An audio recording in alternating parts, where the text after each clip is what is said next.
Hello and welcome to smart learning. আজকে আমরা Indian economy মেন্সের জন্য বিভিন্ন অর্থনীতির যে টার্মসগুলো হয় সেই টার্মসগুলো সম্পর্কে জানব। অর্থনীতির টার্মসগুলো যদি একবার খুব ভালো করে জেনে ফেলা যায় তাহলে কিন্তু অর্থনীতির মতো সহজ বিষয় আর নেই। তো আমরা প্রত্যেকটা অধ্যায়ে বিভিন্ন যে টার্মসগুলো রয়েছে সেই টার্মসগুলো সম্পর্কে খুব ডিটেলসে ভালো করে জানব। তো প্রথমে যেটা রয়েছে সেটা হচ্ছে budget.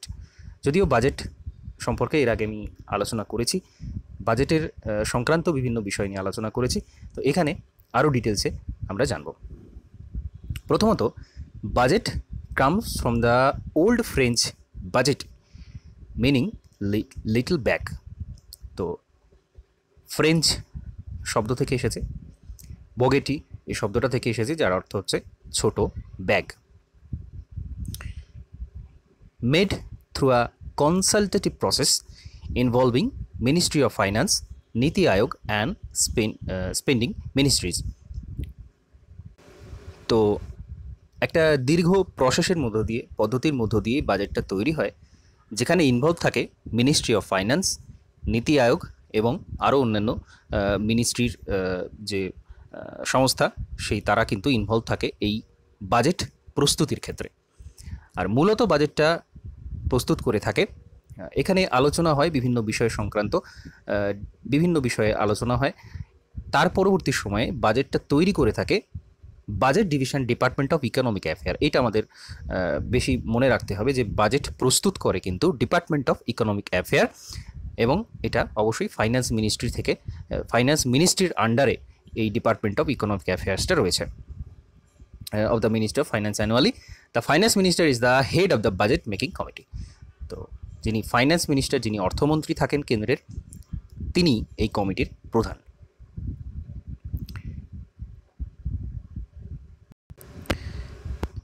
Nodal body responsible for producing the budget.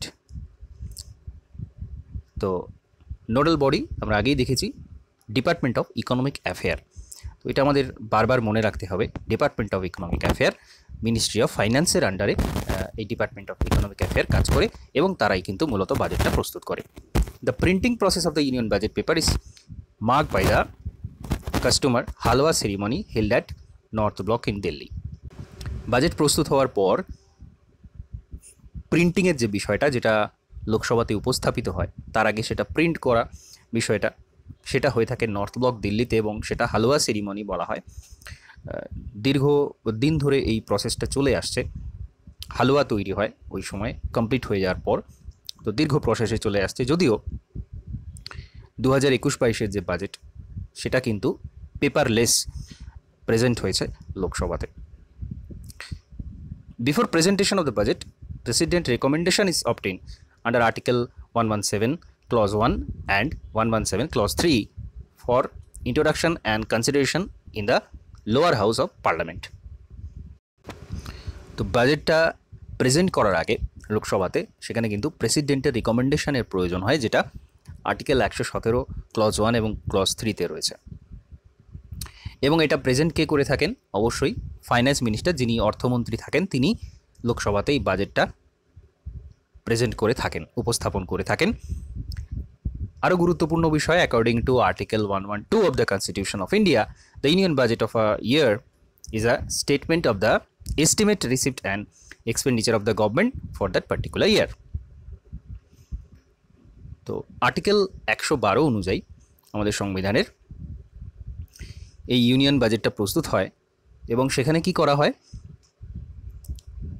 Estimate receipt এর কথা বলা হয়, কতটা গভর্নমেন্ট রিসিভ করতে পারবে বিভিন্ন ট্যাক্সের মাধ্যমে, আরও বিভিন্ন পদ্ধতিতে কতটা গভর্নমেন্টের খাতায় আসবে অর্থ, সেটা বলা হয়। এবং সরকার কোন কোন খাতে কতটা এক্সপেন্ডিচার করবে, কতটা খরচ করবে, সেটা এই বাজেটের ক্ষেত্রে বলা হয়। মনে রাখতে হবে এখানে কিন্তু তিনটে আর্থিক বছরের বিষয় এখানে আলোচনা করা হয়ে থাকে। পূর্বতন যে ফাইন্যান্সিয়াল ইয়ার, সেখানে সেই সময় এস্টিমেট বলা হয়, এখানে এস্টিমেট বলা হয়েছে, অ্যাকচুয়াল ডেটা তো এখানে বলা হয় না, আগামী বছরে যেটা আসছে। তো এখানে পূর্বতন যে বছরের, সে বছরের পুরো হিসাবটা দেওয়া হয়, অ্যাকচুয়াল যে ডেটা সেটা প্রেজেন্ট করা হয়। বর্তমান যে অর্থবর্ষ যেটা চলছে সেটা সম্পর্কে ডেটা তথ্য প্রকাশ করা হয়, এবং যে অর্থবর্ষটা আসছে সেটার এস্টিমেটটা দেওয়া হয়। তো এটা মনে রাখতে হবে, 3টে অর্থবর্ষের বিষয়েই কিন্তু এখানে আলোচনা করা হয়ে থাকে, এবং মূলত যে অর্থবর্ষটা আসছে সেইটা নিয়েই আমরা বিশেষত আলোচনা করে থাকি।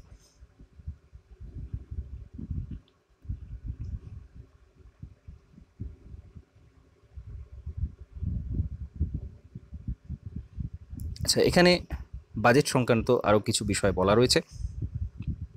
বাজেটের মধ্যে অবশ্যই দুটো অংশ থাকে, রেভিনিউ, ইনকামিং মানি, যেটা সরকারের খাতায় আসছে, সরকারের ঘরে আসছে যেটা, আর এক্সপেন্ডিচার, যেটা আউটগোয়িং মানি, যেটা সরকার খরচ করবে।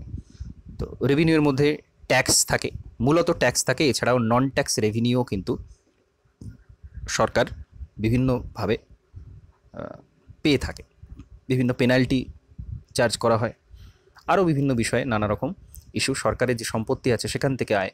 তো এরকমভাবে নন ট্যাক্স রেভিনিউ সরকারের ঘরে আসে। আর থাকে এক্সপেন্ডিচার, প্ল্যান এক্সপেন্ডিচার এবং নন প্ল্যান এক্সপেন্ডিচার। রেভিনিউকে যদি আরও ডিটেলসে আমরা ভাগ করি তাহলে দেখব ডিরেক্ট ট্যাক্স রয়েছে। ডিরেক্ট ট্যাক্স কোনগুলো? সরাসরি প্রশ্ন হয় এখান থেকে। ইনকাম ট্যাক্স অবশ্যই ডিরেক্ট দিতে হয়, corporation tax, wealth tax, capital gain tax. Indirect tax কোনগুলো? কাস্টম ডিউটি, অর্থাৎ উৎপাদন শুল্ক, উৎপাদনের জন্য যে ট্যাক্সটা বসানো হয়। জিএসটি রয়েছে, জিএসটির আন্ডারে বহু ট্যাক্স কনজিউম হয়ে গেছে অলরেডি, কনসলিডেট হয়ে গেছে জিএসটির আন্ডারে। Consolidation of excise duties and service tax under GST.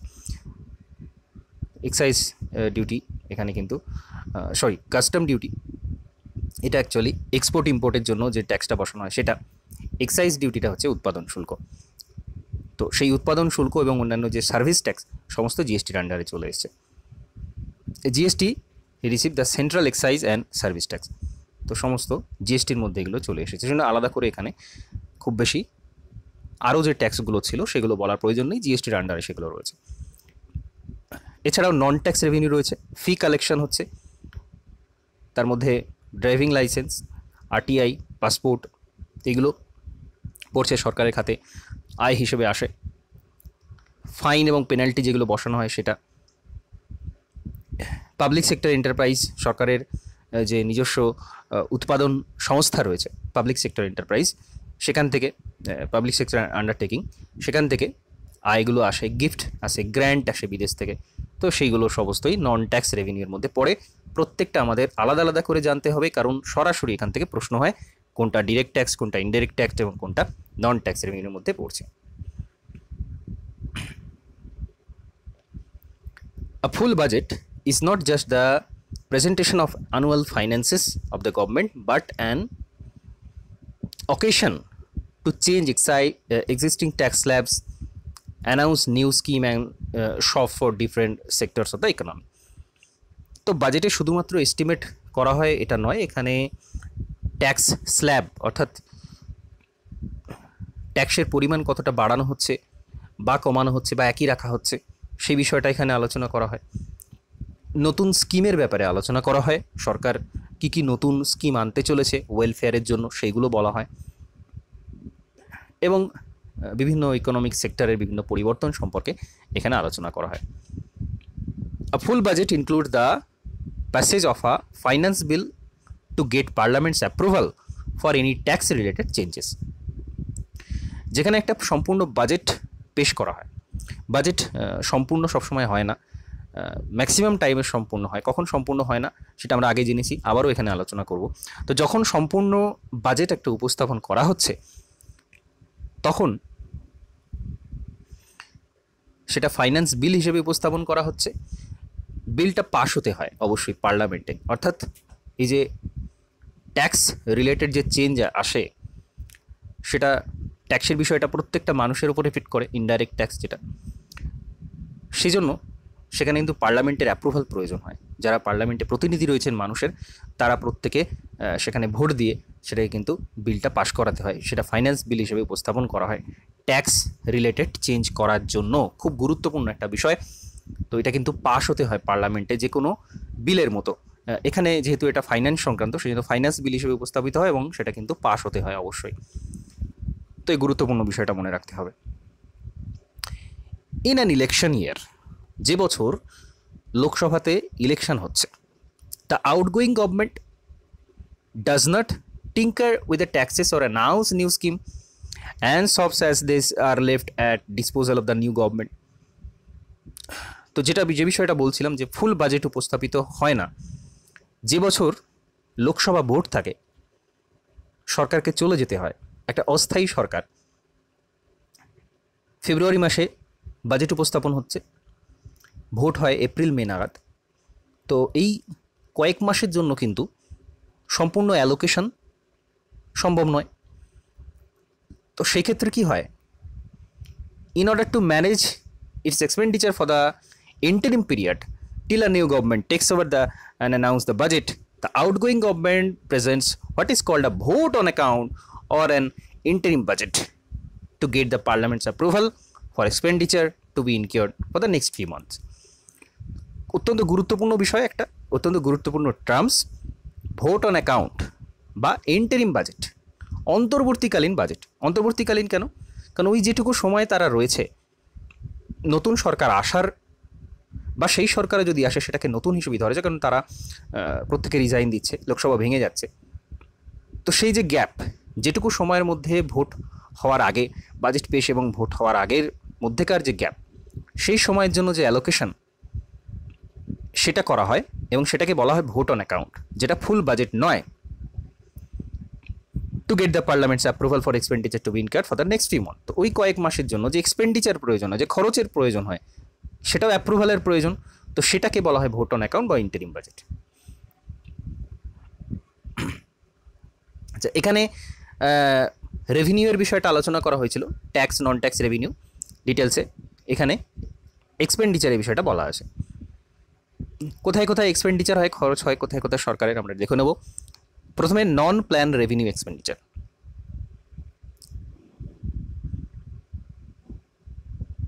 Interest payment on the loan taken by government of India. তো গভর্নমেন্ট অফ ইন্ডিয়া যে সমস্ত জায়গা থেকে লোন নিয়ে থাকে সেখানে অবশ্যই লোন বাবদ ইন্টারেস্ট পেমেন্ট আছে, সেটা করতে হয়। Expenditure incurred on defence service, তো প্রতিরক্ষা ব্যবস্থায় প্রচুর খরচ হয় আমরা জানি, সেটাও এর মধ্যে পড়ছে। সরকার যে সাবসিডি দিয়ে থাকে সেটাও এর মধ্যে পড়ছে। Grant to the states, union territory স্টেটকে যে অর্থ সাহায্য করে থাকে, গ্র্যান্ট দিয়ে থাকে সেটা। পেনশন এবং সোশ্যাল সার্ভিস স্কিমগুলোতে প্রচুর খরচ হয়, সেটাও এই মধ্যে পড়ে। Police, economic service, grant two foreign government, এই সমস্ত বিষয়গুলো পড়ছে নন প্ল্যান রেভিনিউ এক্সপেন্ডিচার। খুব গুরুত্বপূর্ণ বিষয়, খুবই গুরুত্বপূর্ণ বিষয়। এখানে প্রত্যেকটা জায়গা থেকে কিন্তু প্রশ্ন হয়, সরাসরি এই পুলিশ এক্সপেন্ডিচার বা যে কোনো অংশ তুলে দিয়ে জিজ্ঞাসা করা হবে সেটা প্ল্যান নাকি নন প্ল্যান এক্সপেন্ডিচারের মধ্যে পড়ছে।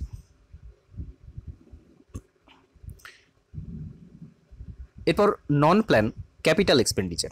তো আমরা এর আগে ক্যাপিটাল এবং রেভিনিউয়ের বিষয়টা জেনেছি, যে যেখানে ভবিষ্যতে কিছু অর্থাগমের সুযোগ রয়েছে সেটা কিন্তু ক্যাপিটাল এক্সপেন্ডিচারের মধ্যে পড়ে। আর যেখানে ভবিষ্যতে আয়ের কোনো সুযোগ থাকছে না বা ভবিষ্যতে কোনো ঋণের বিষয় থাকছে না, সেটা কিন্তু রেভিনিউ এক্সপেন্ডিচারের মধ্যে পড়ছে। আর ক্যাপিটাল এক্সপেন্ডিচার যেখানে ভবিষ্যতে কিন্তু আয়ের সুযোগটা তৈরি হচ্ছে, এটা কি ডিফেন্স ইকুইপমেন্ট অ্যান্ড মডার্নাইজেশন তৈরিতে যে খরচ, সেটা। লোন টু পাবলিক সেক্টর কোম্পানিকে যে লোন দেওয়া হয় সেটা। তো এখানে লোন বাবদ যে ইন্টারেস্ট আসবে সেটা কিন্তু ভবিষ্যতে আসছে, তো সেই জন্য এটা ক্যাপিটাল এক্সপেন্ডিচারের মধ্যে পড়ছে।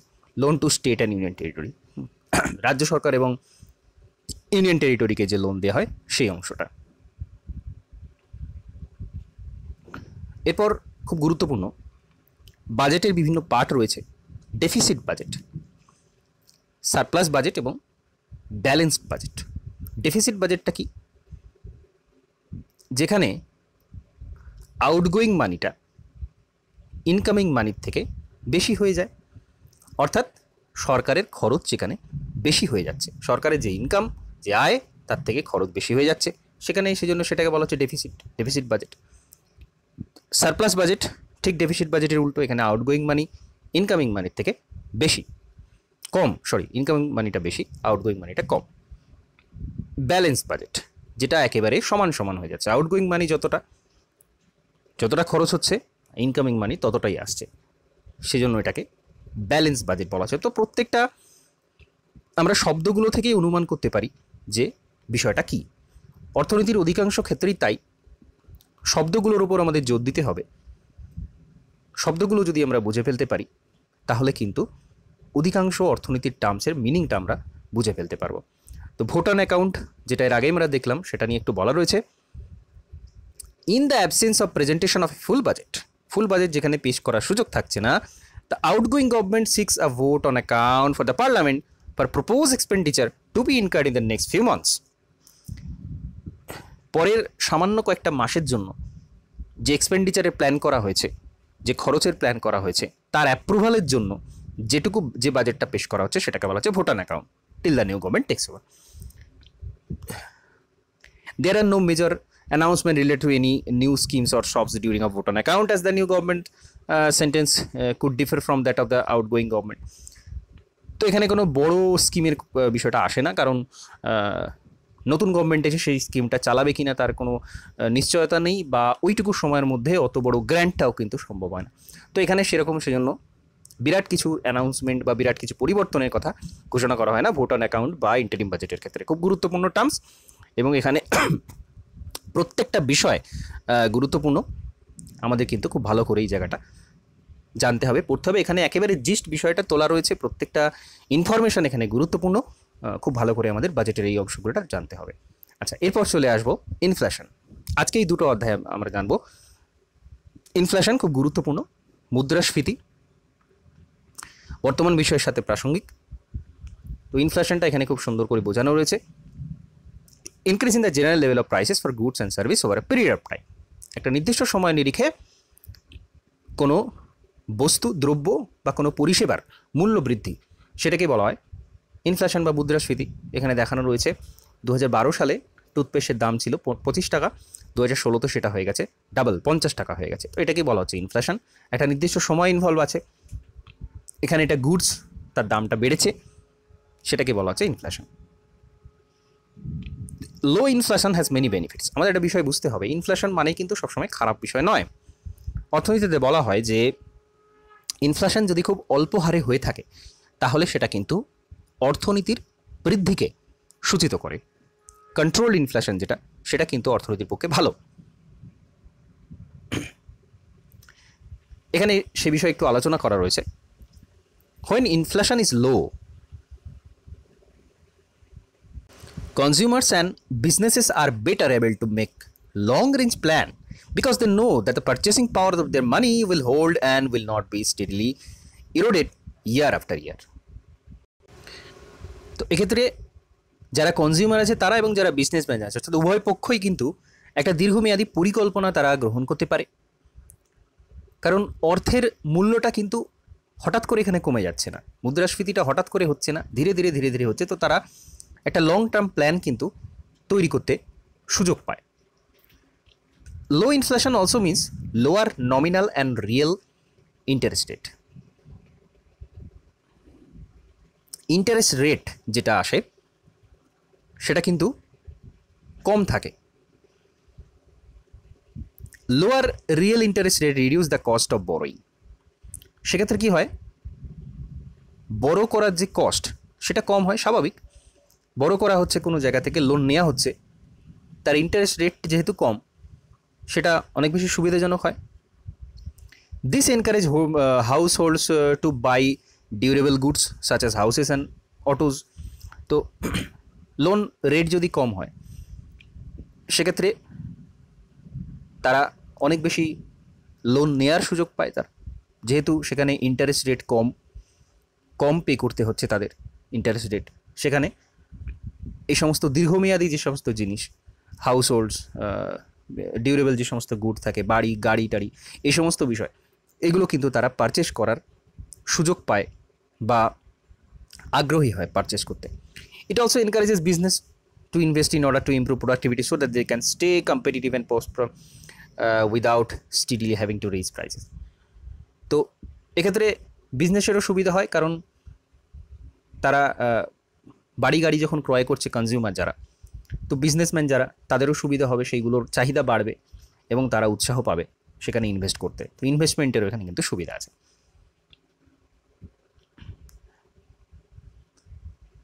Sustained low inflation is self reinforcing. তো লো ইনফ্লেশনে আরও সুবিধা যেটা পাওয়া যায়, if businesses and individual are confined that inflation is under long term control, they do not react as quickly to short term price pressures by seeking to raise price and wages. This holds to keep inflation low. তো এক্ষেত্রে কি হয়, যারা businessman রয়েছে তারা বুঝতে পারেন যে ইনফ্লেশনটা লং টার্ম কন্ট্রোলে রয়েছে, হঠাৎ করে বাড়বে না বা লাগাম ছাড়া হয়ে যাবে না। তো তারা শর্ট টার্ম প্রাইস প্রেশারের মধ্যে আসে না এবং তারা প্রাইস রেইজ করার কথাও ভাবে না। ওয়েজেস যেটা দিতে হয় তাদের, সেটাও হঠাৎ করে কমানোর কথা তারা ভাবে না।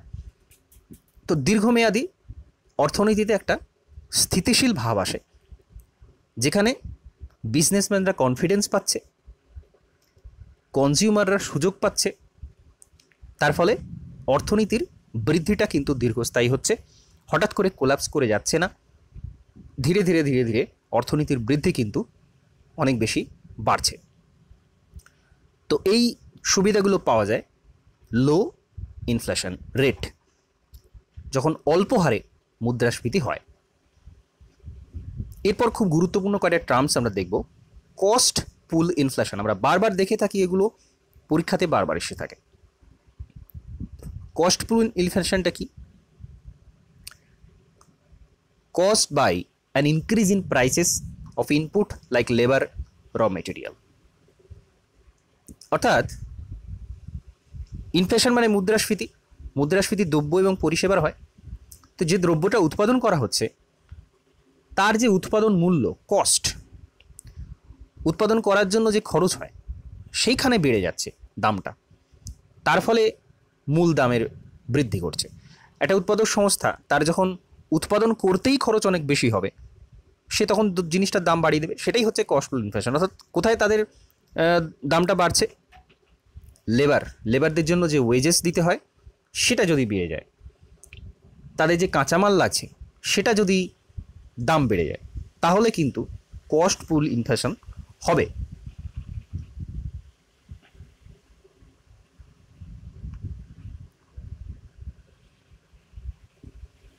Increased price of the factor of production leads to decreased supply of the goods.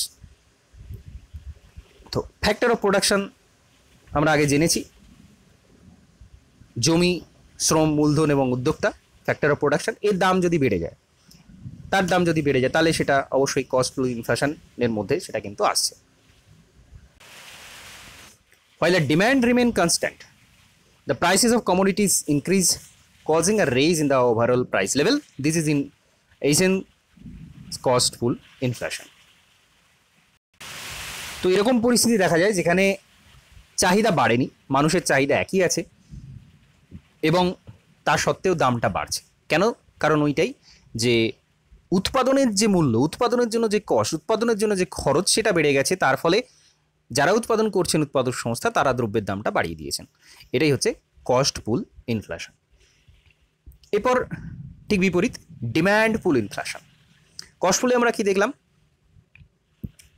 উৎপাদন করার খরচ বাড়ছে, তার ফলে যিনি উদ্যোক্তা তিনি দ্রব্যের দামটা বাড়িয়ে দিচ্ছেন তার মুনাফাটা ঠিক রাখার জন্য। ডিম্যান্ড পুল ইনফ্লেশনটা কি? এক্ষেত্রে মানুষের চাহিদাটা বাড়ছে কোনো দ্রব্যের ক্ষেত্রে।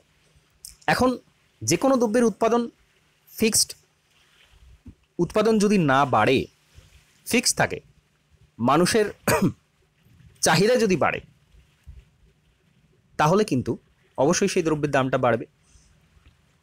বাজারে একটা নির্দিষ্ট পরিমাণ দ্রব্য আছে কিন্তু মানুষের চাহিদা অনেক বেশি, সেক্ষেত্রে অবশ্যই সেই দ্রব্যের দামটা বেড়ে যাবে এবং সেটা বলা হচ্ছে ডিম্যান্ড পুল ইনফ্লেশন।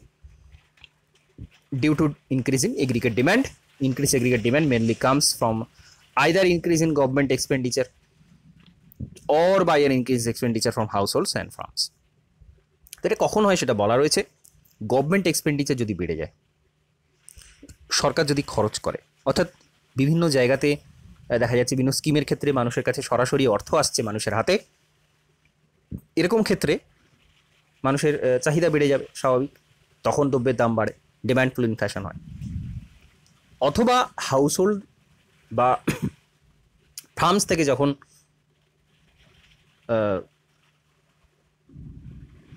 খরচ বাড়ানো হচ্ছে, এক্সপেন্ডিচার বাড়ানো হচ্ছে, স্বাভাবিক হাউসহোল্ড ঠিক করলো যে আমরা খরচ করব, তো সেক্ষেত্রে ডিম্যান্ড পুল ইনফ্লেশনটা হয়।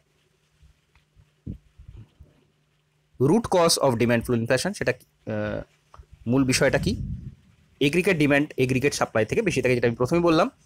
বাজারে যে সাপ্লাইটা আছে, সেই দ্রব্যের সাপ্লাই যতটা আছে তার থেকে চাহিদাটা বেশি হয়ে যাচ্ছে, তার ফলে দাম বেড়ে যাবে স্বাভাবিক। This simply means that the farms in the economy are not capable of producing the goods and service demanded by the household in the present time at the period. ওই সময় যে চাহিদা আছে, যে চাহিদা যতটা রয়েছে ততটা উৎপাদন হচ্ছে না, উৎপাদন তার থেকে কম হচ্ছে, তার ফলে দ্রব্যের দামটা বেড়ে যাচ্ছে। Shortage of goods and service due to increase in demand fuels inflation. তো ফুয়েল ইনফ্লেশন একটা মারাত্মক বিষয়। এর ফলে যদি গুডস অ্যান্ড সার্ভিসের শর্টেজ হয়, অর্থাৎ পরিবহন ব্যয়, পেট্রোল ডিজেলের মূল্য যদি বেড়ে যায়, পরিবহন ব্যয় বেড়ে যায়, গুডসের সাপ্লাই যদি না থাকে, সেক্ষেত্রে এই ডিম্যান্ড পুল ইনফ্লেশনটা কিন্তু হতে পারে। তো এখানে মূল বিষয়টা এখানে বলা রয়েছে। আর একটা গুরুত্বপূর্ণ বিষয় এখানে বলা রয়েছে, সেটা হচ্ছে creeping inflation. Inflation by of a nation increases gradually but continually over time. তো একটা দেশে দ্রব্যমূল্য বাড়ছে, গ্র্যাজুয়ালি বাড়ছে সেটা, কিন্তু দীর্ঘ সময় ধরে কন্টিনিউয়াসলি যদি বেড়ে যায়, সেটাকে বলা হচ্ছে creeping inflation. Relatively small effect of creeping inflation when viewed long term actually adds up to a pretty significant increase in the cost of living. তো দীর্ঘ সময় যদি মূল্য বৃদ্ধি হতে থাকে, স্বাভাবিক জীবনযাত্রার জন্য যে খরচ বেঁচে থাকার জন্য, সেটা অবশ্যই বাড়বে। Galloping inflation, very high inflation running in the range of double digit or triple digit. তো বিরাট ইনফ্লেশন হয়ে যায় যখন প্রচুর পরিমাণ দ্রব্যমূল্য বেড়ে যায়, সেটা ভেরি হাই ইনফ্লেশন বলা হয়। যেটা কিছু সময় আগে হয়েছিল ভেনেজুয়েলাতে, হঠাৎ করে প্রচুর ইনফ্লেশন হয়ে যাওয়া, অনেক বেশি ইনফ্লেশন, সেটাকে গ্যালোপিং ইনফ্লেশন বলা হয়। It presents a dilemma for economic policy since action intended to lower inflation may exacerbate unemployment. তো স্বাভাবিক সরকারি পলিসি কীরকম হবে সেটা সম্পর্কে একটা টালমাটাল অবস্থা থাকে। হঠাৎ করে এই যে একটা অতিরিক্ত মূল্য বৃদ্ধি, তার ফলে কি হয়, প্রচুর আনএমপ্লয়মেন্ট কিন্তু এখানে তৈরি হয়। আর হাইপার ইনফ্লেশন, নামটা থেকেই বোঝা যাচ্ছে, লার্জ এবং accelerating which might have the annual rate in million or ever trillion. অতিরিক্ত যখন হয়ে যাচ্ছে বিষয়টা, in such inflation not only the range of increase is very large but the increase takes place in a very short span of time, prices shoot up overnight. অর্থাৎ এখানে যে শুধুমাত্র অতিরিক্ত মূল্য বৃদ্ধি হচ্ছে সেটা নয়, যেটা আমরা গ্যালোপিং ইনফ্লেশনের ক্ষেত্রে দেখলাম, যেটা অত্যন্ত বৃদ্ধি পাচ্ছে, এখানে কিন্তু সময়ের কথা বলা নেই। হাইপার ইনফ্লেশনের ক্ষেত্রে কি হয়, খুব অল্প সময়ের মধ্যে, খুবই অল্প সময়ের মধ্যে, ওভারনাইট এখানে অতিরিক্ত মূল্য বৃদ্ধি হয়ে যাচ্ছে, সেটাকে বলা হচ্ছে হাইপার ইনফ্লেশন। এরপর কোর ইনফ্লেশন, অত্যন্ত গুরুত্বপূর্ণ বিষয়। কোর ইনফ্লেশন বিষয়টা কি, inflation measure which excludes transitory or temporary price volatility as the case of some commodities such as food item, energy goods, etc. তো এখানে যে সমস্ত দ্রব্য খুব বেশি দাম বাড়া কমা করে, সে সমস্ত দ্রব্য বাদ দেওয়া হয়, যেমন ফুড আইটেম, এনার্জি প্রোডাক্টস, এই সমস্ত, এগুলোকে বাদ দিয়ে যে ইনফ্লেশনটা হিসাব করা হয় সেটাকে বলা হচ্ছে কোর ইনফ্লেশন। তো এখানে ফুড এনার্জি সেক্টরটা ইনক্লুড হচ্ছে না, আর এটা পরিমাপ করা হয় কনজিউমার প্রাইস ইন্ডেক্স সিপিআই দিয়ে। এটা আমাদের মনে রাখতে হবে এবং এই বিষয়টা মনে রাখতে হবে যে ফুড আইটেম, এনার্জি প্রোডাক্টস এগুলোকে কিন্তু বাদ দেওয়া হয়। মূল যে ইনফ্লেশন সেটাকে হিসাব করা হয়, যেন বলা হচ্ছে কোর ইনফ্লেশন, এবং যেটা খুব বেশি ভোলাটাইল, খুব বেশি চেঞ্জ হচ্ছে, সেই বিষয়গুলোকে এখানে বাদ দেওয়া হচ্ছে। আর হেডলাইন ইনফ্লেশন অর্থাৎ total inflation within an economy including commodities such as food and energy. এখানে সব কিছু হিসাব করা হচ্ছে, কোর ইনফ্লেশনের মতো নয়, বাদ দেওয়া হচ্ছে। এখানে সব কিছু হিসাব করা হচ্ছে, ফুড, এনার্জি, অয়েল, গ্যাস, এই সমস্তগুলো এখানে কিন্তু আসছে, সব এখানে হিসাব করা হচ্ছে। এটা র ইনফ্লেশন ফিগার।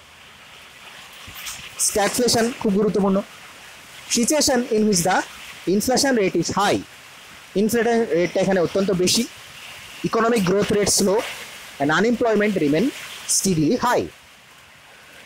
তো ইনফ্লেশন রেটটা এখানে অত্যন্ত বেশি এবং অর্থনৈতিক বৃদ্ধিটা কমে যাচ্ছে, আনএমপ্লয়মেন্ট রেট কিন্তু বাড়ছে। ভয়ঙ্কর এই যে পরিস্থিতি, এটাকে বলা হচ্ছে স্ট্যাগফ্লেশন।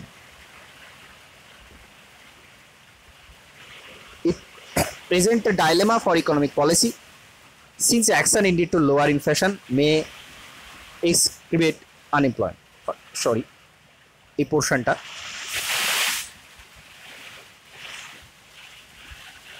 এই অংশের পোর্শন।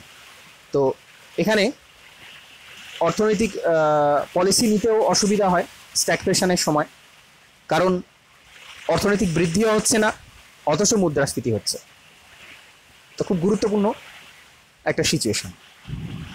সিপিআই ইনফ্লেশন, এখানে কি হচ্ছে, comprehensive measures use for estimation of price change in a basket of goods and services representative of consumption expenditure in an economy is called consumer price index. আমরা এর আগে CPI WPI সম্পর্কে in details class করেছি, জেনেছি। এখানে ছোট করে দেয়া রয়েছে বিভিন্ন ধরনের যে দ্রব্য, সেখানে কতটা দাম বাড়ছে কমছে খুচরো মার্কেটে, সেটাকে বলা হয় consumer price index. Inflation is measures use CPI. আমাদের ভারতবর্ষে যে ইনফ্লেশন হিসাব করা হয় সেটা কিন্তু সিপিআইতে হিসাব করা হয়, আগে ডব্লিউপিআইতে করা, কিন্তু বর্তমানে সিপিআইতে মেজার করা হয়। The percentage change in this index over a period of time gives the amount of inflation over that specific period, that is increase in price of a representative basket of goods and consumer. একটা নির্দিষ্ট সময়ের মধ্যে যে ইনফ্লেশনটা হচ্ছে সেটা এখানে হিসাব করা হয়। ফুড ইনফ্লেশন অর্থাৎ কন্ডিশন অফ দ্য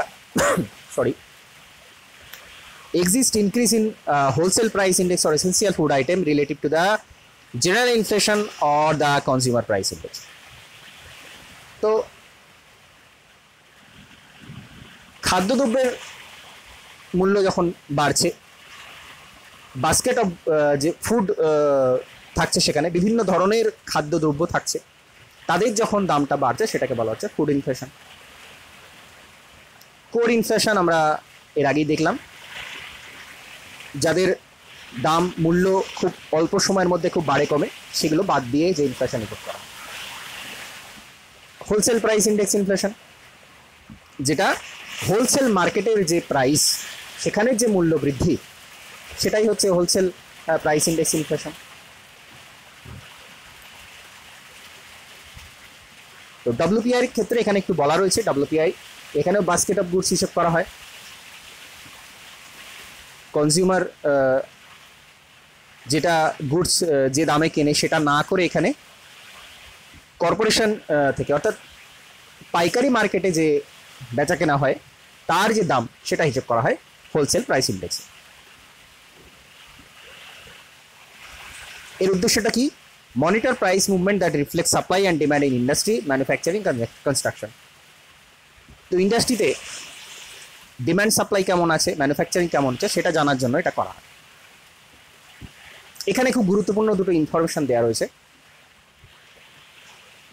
ডব্লিউপিআই বিষয়টা পাবলিশ করে মিনিস্ট্রি অফ কমার্স, ইন্ডাস্ট্রি এবং অফিস অফ ইকোনমিক অ্যাডভাইসার থেকে এটা করা হয়।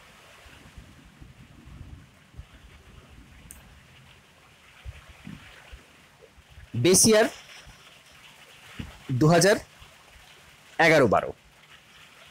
ডাব্লিউপিআই এবং সিপিআইয়ের ক্ষেত্রে দুটোই একই, বেস ইয়ার যেটা ধরা হয় সেটা 2011-12। আবারও এখানে কনজিউমার প্রাইস ইন্ডেক্স নিয়ে কিছু বলা রয়েছে। কনজিউমার গুডস অ্যান্ড সার্ভিস যেটা হয়, অর্থাৎ খুচরো মূল্যে সাধারণ কনজিউমাররা, ভোক্তারা যেটা কিনে থাকেন সেটা হিসেব করা হয় এখানে। গুডস অ্যান্ড সার্ভিস থাকে, বেস ইয়ার থাকে 2012। এখানে ইনফরমেশনগুলো আরও গুরুত্বপূর্ণ। সিপিআই বিভিন্নভাবে হিসেব করা হয়। ইন্ডাস্ট্রিয়াল ওয়ার্কারদের জন্য আলাদা সিপিআই হিসেব করা হয়, এগ্রিকালচার লেবারদের সিপিআই হিসেব করা হয় এবং রুরাল লেবারদের সিপিআই হিসেব করা হয়। এটা পুরোটাই করে থাকে labour bureau in the ministry of labour and employment. আর যেটা মূল সিপিআই আমরা বলে থাকি, রুরাল, আরবান এবং কম্বাইন্ড, এই সিপিআইটা করে থাকে সিএসও বা সেন্ট্রাল স্ট্যাটিস্টিক্যাল অর্গানাইজেশন থেকে। খুব গুরুত্বপূর্ণ, এই ইনফরমেশনটা আমাদের মনে রাখতে হবে। তো এখানে ওই বিষয়টাই বলা রয়েছে যে প্রথম 3টে লেবার ব্যুরো থেকে করা হয় এবং পরেরটা সিএসও থেকে করা হয়। 2014 সালে আরবিআই সিপিআইটাকে ইনফ্লেশন মেজার করার জন্য ধরে নিয়েছে, অর্থাৎ এর আগে কিন্তু ডাব্লিউপিআই দিয়ে হিসাব করা হতো মুদ্রাস্ফীতি, বর্তমানে 2014 সাল থেকে সিপিআই থেকে হিসাব করা হয়। আচ্ছা, এরপর এখানে সিপিআই ডাব্লিউপিআই এর কিছু পার্থক্য দেওয়া রয়েছে। প্রডিউসার লেভেল একটা, আর একটা কনজিউমার লেভেল। অবশ্যই এটা পাইকারি মার্কেটে করা হয়, প্রডিউসার লেভেল বোঝা যায় এবং কনজিউমার লেভেলটা সিপিআই থেকে বোঝা যায়।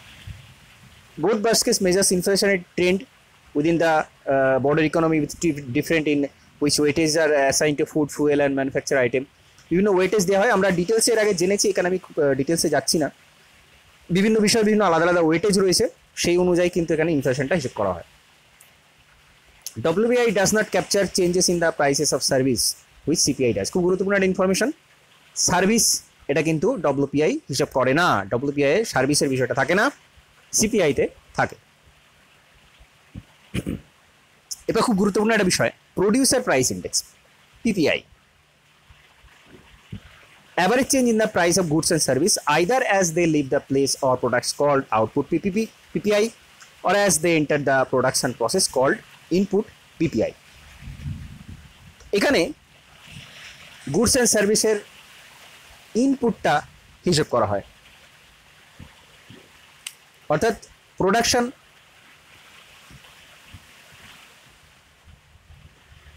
করার জন্য যে খরচ, সেই ইনপুট দিয়ে কিন্তু এখানে ইনফ্লেশনটা হিসেব করা হয়। ঠিক যেমন আমরা কস্ট পুল ইনফ্লেশনের ক্ষেত্রে দেখেছিলাম, এখানেও সেরকমই প্রোডাকশনের ক্ষেত্রে খরচ কতটা বাড়ছে সেটাকেই বলা হচ্ছে PPI. Output indices measure the average change in the price in the producer receive for their output. এখানে দুটো বিষয় থাকছে, আউটপুট এবং ইনপুট ইন্ডিসেস। তো এখানে প্রডিউসাররা তাদের আউটপুটটা দেওয়ার জন্য কতটা খরচ হচ্ছে সে বিষয়টা থাকে, আর ইনপুটের ক্ষেত্রে ইনপুট দেওয়ার জন্য কতটা খরচ হচ্ছে সেটা ইনপুট ইন্ডিসেস ধরা হয়। যেমন বিভিন্ন কাঁচামাল ইনপুট হিসেবে ব্যবহার হয় কারখানাতে, তো সেক্ষেত্রে কতটা দাম বাড়ছে সেটা এখানে বোঝা যায়। PPI contrasts with other measures such as CPI which measures change in the price from buyer or consumer perspective. তো পিপিআইটা পুরোটাই যারা প্রোডাকশন করছেন তাদের কতটা খরচ বাড়ছে বা কমছে সেটা হিসাব করে, সেখানে ইনফ্লেশনটা হিসাব করে। আর সিপিআই এটা পুরোটাই কনজিউমার, ভোক্তারা, সাধারণ মানুষ যেটা ভোগ করছেন তাদের দাম লেভেলে কতটা চেঞ্জ আসছে সেটা হিসাব করে।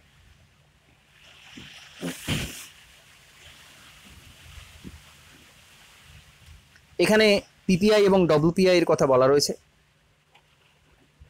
একটু আমরা দেখে নেব। WPI basket tracks prices of bulk transaction as first stage of all intermediate and final products. First time যখন কারখানা থেকে ডিলারদের দেয়া হচ্ছে, সেখানে বা তার পরবর্তী যে পাইকারি মার্কেটে যাচ্ছে সেইখানে যে দাম সেটা WPI হিসাব করে থাকে। Drawback of aggregate basket of WPI involves multiple counting leading to bias in measures of inflation. তো এখানে মাল্টিপল কাউন্টিং একটা প্রবলেম চলে আসে WPI এর ক্ষেত্রে, সেটা এখানে বলা রয়েছে। Multiple counting ochre when the price for a specific commodity and the input used for the production are included in an aggregate index. Aggregate ইন্ডেক্সের মধ্যে এটা যখন চলে আসে তখন ওই মাল্টিপল কাউন্টিং এর প্রবলেমটা আসে। PPI reduce the distortion arising from multiple counting deriving weights from supply use table complied by the CSO. তো WPI তে ক্ষেত্রে যেহেতু বিভিন্ন হাত বদল হয়ে যাচ্ছে এক জায়গা থেকে অন্য জায়গায়, এই মাল্টিপল কাউন্টিং এর প্রবলেম আসছে, সেক্ষেত্রে সঠিক তথ্য পাওয়া যাচ্ছে না। PPI তে কিন্তু যেহেতু সেটা শুধুমাত্র প্রডিউসারের বিষয়, সেখানে আর দ্বিতীয় হাত বদলের বিষয় আসছে না, শুধুমাত্র যেখানে প্রোডাকশন হচ্ছে সেই জায়গাতেই শুধুমাত্র হিসাবটা হচ্ছে, সেজন্য এখানে মাল্টিপল কাউন্টিং এর প্রবলেমটা আসে না। যখন ইনপুট আউটপুট আসছে তখনই হিসাব করে নেওয়া হচ্ছে দামটা বেড়েছে না কমেছে, তো তার ফলে মাল্টিপল কাউন্টিং এর প্রবলেমটা PPI তে আসছে না।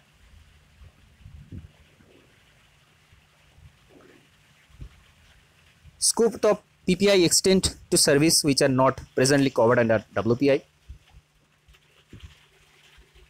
তো সার্ভিসটাও কিন্তু হিসাব করা হয় PPI এর ক্ষেত্রে, অর্থাৎ CPI এবং PPI দুটোতে সার্ভিস হিসাব করা হচ্ছে,